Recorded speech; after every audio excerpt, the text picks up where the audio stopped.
Mon nom, c'est Olivier Bodenman, je suis ingénieur électricien et PFL. J'ai travaillé une trentaine d'années dans l'industrie, dont 15 dans le sans fil, et j'ai développé une expertise en électrosmog.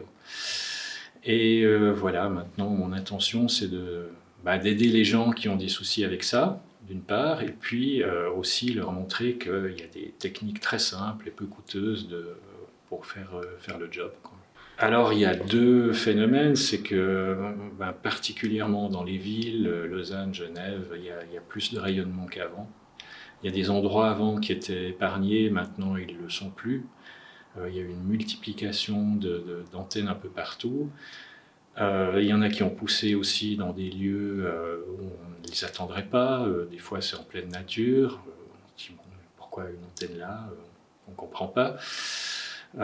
Et puis, il y a aussi une multiplication des objets connectés et autres bidules connectés chez les gens. Et puis, avec les deux, ça fait beaucoup. Euh, bon, j'ai eu l'occasion d'aller récemment chez quelqu'un qui se plaignait parce qu'il n'arrivait plus à dormir parce qu'il avait une antenne 5G pas loin de chez lui. Il ne savait pas, en fait. Et puis tout à coup, il s'en est rendu compte parce que ça faisait 15 jours qu'il dormait très mal, il y avait des sifflements d'oreilles et tout, puis il ne comprenait pas pourquoi. C'est son voisin qui lui dit regarde là, il y a une antenne 5G là, toute fraîche, hein. Et puis il a compris que c'était ça, mais j'ai été mesuré chez lui, et puis c'est trop. Il y avait 2 volts par mètre dans le jardin, c'est trop, mais c'est 10 fois trop en fait, mais c'est pas une catastrophe absolue qui exigerait qu'il faudrait déguerpir immédiatement. Par contre, chez lui, à son bureau, il avait en 2 volts et demi et 5 volts à cause de son Wi-Fi. Parce que souvent, les gens se méfient du Wi-Fi, mais ils se méfient de la borne Wi-Fi et pas de leur ordinateur. Or, il émet aussi fort que la borne. Et ça, les gens ne savent pas. Pour eux, la borne, c'est un émetteur, et puis l'ordinateur, c'est un récepteur. Mais ça ne fonctionne pas comme ça marche dans les deux sens. Mais en fait, le problème, c'est que la 5G, les gens croient qu'elle est là depuis 2019. C'est pas le cas, hein. Ce qui s'est passé, c'est que les opérateurs ont fait des mises à jour logicielles de leurs antennes pour, avec des antennes existantes, passer en mode 5G. Mais c'est ce qu'on appelle la 5G de base. Ça veut dire que ce n'est pas la vraie 5G, celle avec les faisceaux directionnels qui va viser les utilisateurs. Et puis c'est là qu'il y a une grande différence parce qu'en fait des sortes de 5G, il y en a plusieurs. Il y a de la 5G à basse fréquence, entre 700 et 900 MHz. Celle-là, elle rentre beaucoup dans les bâtiments. Il y a de la 5G, il y a une fréquence spéciale à 1400 MHz, ça c'est pour les téléchargements. Ils ont réutilisé les fréquences de 1800 à 2100, même 2600 MHz. Et puis celle-là, moi j'ai pas vu d'augmentation nette parce qu'en fait ils ont remplacé des antennes 3 ou 4G par des 5G et puis c'est à peu de choses près la même chose.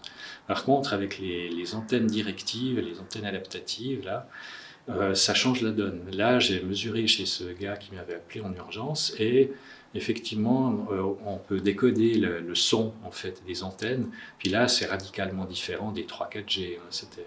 Ça ressemblait beaucoup plus à un Wi-Fi en fait. Et ça, c'est récent. Des antennes comme ça, j'en ai pas vu beaucoup, donc c'est encore trop tôt pour dire ce qu'il en est. Et puis, en plus, c'est très difficile à mesurer parce que c'est des antennes, elles émettent, puis ensuite elles arrêtent. Et il y a la seule chose qui est constante, c'est un signal de balise, c'est un peu comme le Wi-Fi. Si on écoute un Wi-Fi avec un appareil de mesure, puis qu'on met le son, ça fait un ta ta ta ta ta ta, ta comme une mitraillette un peu. Et ça, il y a un peu la même chose avec la 5G, mais c'est une fréquence plus élevée. Ça fait un peu comme un bruit de secteur, ça fait zzzz comme ça. Et ça, je sais que c'est le signal de balise de la 5G. Et ça, il y en a, moi j'en ai vu très peu pour l'instant. Ça ne veut pas dire qu'il n'y en a pas, mais je n'ai pas été confronté beaucoup à ça.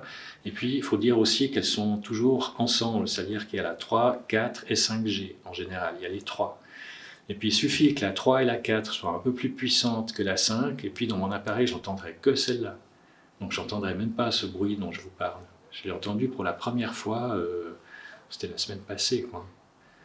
Et c'est très difficile de faire des mesures de 5G vu que c'est tellement imprédictible, on ne sait pas. En France, ils ont bien fait les choses, ils ont mis l'antenne en mode test, ils ont envoyé le faisceau dans une direction et ils ont fait une mesure. Puis là, le faisceau, il est stable, on peut mesurer, puis là, on a des résultats précis. Mais si on ne veut pas que l'opérateur soit au courant qu'on fait une mesure, parce qu'évidemment, il faut lui dire, mettez l'antenne en mode test, etc. Si on ne veut pas faire ça, l'antenne, ça dépend des utilisateurs, ça dépend de l'usage qu'ils en font. C'est très difficile à mesurer. Il faudrait vraiment pouvoir observer l'antenne sur 24 heures, un peu dans tous les cas de figure, et puis avoir un appareil qui arrive à prendre ces impulsions extrêmement courtes, parfois, qui sont envoyées par l'antenne. Ben, c'est déjà dramatique actuellement, hein, parce qu'on compte qu'il y a une personne sur 10 en Suisse qui est touchée, plus ou moins gravement. Alors des gens, c'est léger, ils arrivent encore à utiliser des technologies, simplement ils le sentent, c'est désagréable, mais ils arrivent à gérer. Puis d'autres personnes, elles ne peuvent plus du tout. Et puis ces gens-là, ils ne peuvent plus travailler. Et puis il n'y a aucune compensation de la part de l'État ou des assurances, donc en fait ils se retrouvent à l'aide sociale.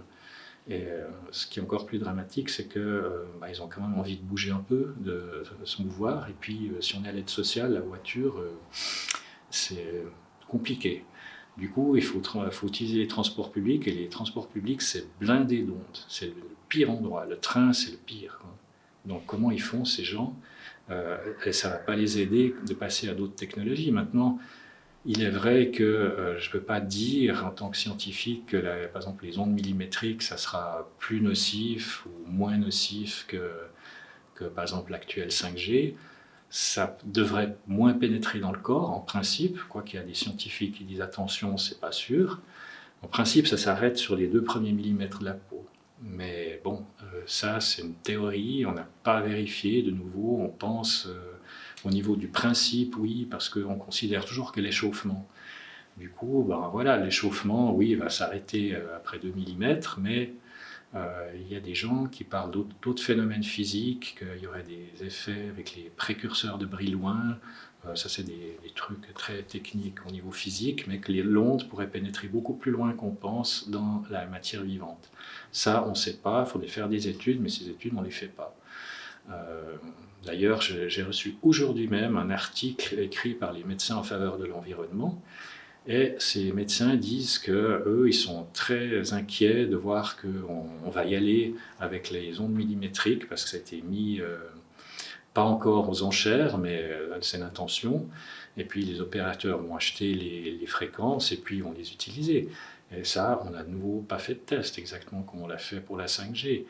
Et ça, les médecins, ils sont inquiets parce qu'ils disent, mais attendez, là, vous allez déployer ça partout, on n'a pas fait de tests. Il y a très peu, d'ailleurs, dans la littérature scientifique, de tests qui ont été faits sur les ondes millimétriques.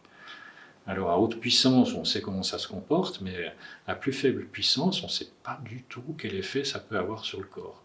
On sait que c'est utilisé dans les pays de l'Est, ils utilisent des ondes millimétriques à effet thérapeutique, mais après, tout dépend des fréquences utilisées, des intensités, des modulations. On n'a certainement pas la même chose avec si c'est de la 6G ou de la 7G qui utiliserait ça. Ça ne va pas être la même chose que des ondes continues qui seront utilisées pour de la thérapie, par exemple. Les zones blanches, il y en a, mais je ne sais pas si vous êtes au courant, il y a une motion qui est en discussion ou qui l'a été déjà au niveau parlementaire pour qu'il n'y ait plus de zones blanches en Suisse. Suppression de toutes les zones blanches. Et ça, c'est en train de se discuter. Et puis il y a des gens qui disent ah ouais, non, effectivement, parce que toujours, on est dans une société qui a la crainte du risque, donc il faut qu'il y ait zéro risque partout. Et ça veut dire quoi? Ça veut dire qu'on doit pouvoir appeler depuis n'importe où. Je suis au fond d'une gorge, je dois pouvoir appeler des secours. Je veux dire, autrefois, on ne pouvait pas, et puis une fois, on fait comme on peut, et puis au pire, on ne s'en sort pas, mais on ne peut pas exiger qu'il y ait du réseau dans une grotte ou dans des endroits pas possibles. C'est pas jouable, c'est pas quelque chose qui peut être réalisé. Au sommet d'une montagne, je ne suis pas sûr que toutes les montagnes, on capte du réseau. Maintenant, il y a ce truc on veut du réseau partout. Pour moi, c'est tout à fait acceptable qu'il y ait des endroits où il n'y en ait pas. Et puis pour les EHS, c'est même indispensable qu'il y ait des endroits où on peut aller se ressourcer dans la nature où il n'y a rien ou presque rien. Il y a des gens qui sont surirradiés, mais là, je viens d'avoir l'exemple avec le gars dont je vous parlais. Lui, il n'avait pas de problème jusque-là. Et puis, en fait, lui, il soupçonnait que le problème venait que de l'antenne. Et moi, je lui ai dit, mais en voyant le rayonnement qu'il y a chez vous dû à l'antenne, Chez vous, franchement, ça passe pas bien les murs, hein.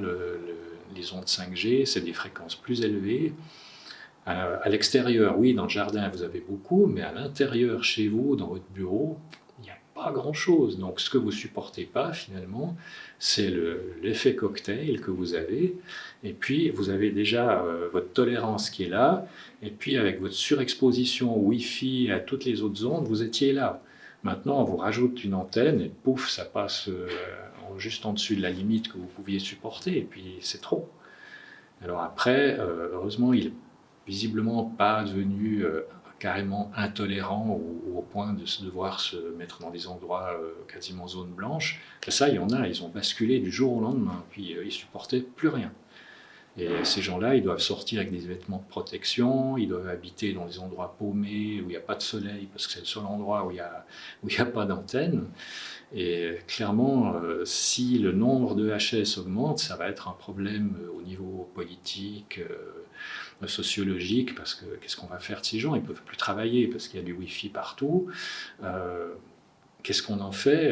Et puis si on les prend à l'assurance invalidité, elle va exploser son budget, hein, l'assurance. Donc ça va être un problème majeur en fait. Et pour l'instant, je ne sais pas. Ce que j'ai vu, c'est qu'il y a ces 10% que j'ai dit maintenant, je les avais déjà vus il y a quelques années. Donc, mais on n'a pas de statistiques fiables. Alors maintenant, il y a ce réseau mednis.ch là, qui veut avoir plus de données scientifiques, médicales sur les gens EHS.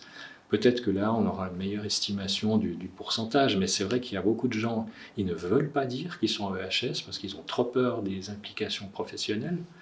Parce qu'après, en gros, si vous dites que vous êtes EHS, il n'y a plus personne qui vous veut. Parce qu'on dira, ah ouais, non, mais il va nous embêter, celui-là, il voudra qu'on éteigne tout, on ne pourra plus travailler comme on veut, ça va être infernal. Non, on ne le veut pas, on ne l'engage même pas.